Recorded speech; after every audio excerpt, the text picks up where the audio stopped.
pour jour et ils défileront sur les Champs-Élysées et ce n'est pas forcément à eux que l'on passe en premier. Je veux parler des chiens d'élite du 132e bataillon cynophile de l'armée de terre.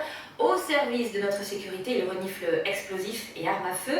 Ils forment un binôme assez exceptionnel avec leur maître aussi pour comprendre ce qui fait leur force à tous les deux.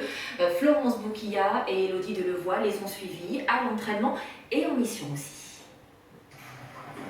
Ce sont des chiens d'élite, capables de détecter la plus petite trace d'explosifs ou la présence d'armes à feu. Leur mission aujourd'hui, sécuriser le Parc des Princes. Dans quelques heures débutera un match de l'Euro. Regarde la télé. Les militaires, les démineurs, prêts à intervenir à la moindre alerte. Donc là, tu vas en faire encore deux loges. Ok. Il y a celle-là, là. Dans les loges, le caporal-chef Mehdi, 23 ans, et son chien Gomba. S'il renifle une trace de poudre, le chien préviendra immédiatement son maître. En bas. Même recherche minutieuse en cuisine ou dans le restaurant. Le chien va vite et durant une demi-heure, son odorat est fiable à 100%. Allez. Non, rien. La mission de Gomba maintenant, sécuriser la tribune VIP. D'en bas, c'est bien. D'autres équipes cynophiles vérifient le reste du stade. Voilà. Dernière opération, les vestiaires des joueurs jusqu'à la poterie. Mission accomplie, dans quelques heures, 48 000 spectateurs entreront dans un stade sécurisé. Pour réussir cette osmose entre chien et maître, en faire une véritable équipe de pointe, il a fallu des années de travail.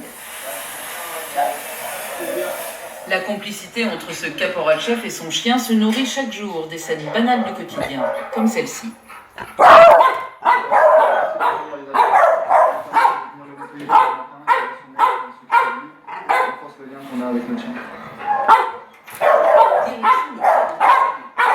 être opérationnel, ces chiens d'élite ont besoin de calme et leur maître veut toujours leur bien-être, jusque dans les moindres détails. Et vous leur mettez de la musique. Donc oui, ils ont accès à la musique aussi. Ça peut calmer les chiens qui sont assez stressés ou excessifs en... Ils ont tendance à aboyer. Le fait d'entendre quelque chose peut les calmer, les distraire. Mehdi et Gomba s'exercent ici chaque jour. La répétition est essentielle pour le chien. Elle augmente sa vigilance, aiguise ses réflexes. Dans ce champ, les explosifs ont été dissimulés. Donc en priorité, tu vas me faire le véhicule blanc, extérieur, intérieur. D'accord, donc dans un premier temps, je vais effectuer une fouille du véhicule chien en laisse. Et pour la suite, j'effectuerai une fouille en liberté de façon à avoir plus des Regarde la télé, Jack. Le collier, Tu vas chercher. Attention. c'est le signal. Cherche. Top départ. Je prie. Gomba a été sélectionné à 18 mois pour ses qualités. Intelligent, réceptif, persévérant et courageux. C'est bien, voilà bébé. Un chien équilibré et concentré sur sa mission. Cherche. Cette fois, il doit trouver des traces de poudre. Il va les détecter et s'asseoir tranquillement. C'est bien. On appelle ça le marquage. Ok, marquage.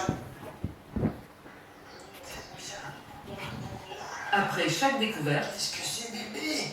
son maître a le même geste. C'est bien ça. Oh là, attention, qu'est-ce que c'est? Ah, chut, c'est bien. C'est bien bébé. Cet objet, c'est le jouet que Mehdi gardait dans sa poche. Un jouet récompense. C'est bien ça. Et les félicitations du maître sont aussi importantes, car le dressage se fait uniquement sur la base de la motivation. Bien mon gros. Mehdi a éduqué son chien en douceur et dans la joie. Oh là, il est bien mon chien. Donc pour lui, c'est un jeu en fait. Voilà, exactement. Lui, il recherche constamment son jouet de motivation, tout en cherchant réellement l'exploser. Un jouet très particulier. Et alors dans son jouet, il y a de la poudre. Non, on introduit des tubes de SOX, ce qu'on appelle du SOX. C'est une molécule synthétique qui regroupe tous les différents explosifs, mais qui n'est pas dangereuse en elle-même pour jouer avec le chien. Mehdi et Gomba sont l'un des binômes d'élite du 132e bataillon cynophile, prêts à partir aussi en opération extérieure sur les terrains de guerre. Et ils défileront jeudi prochain sur les Champs-Élysées, un événement à suivre en direct sur notre antenne dès 8h20 avec Marie Drucker.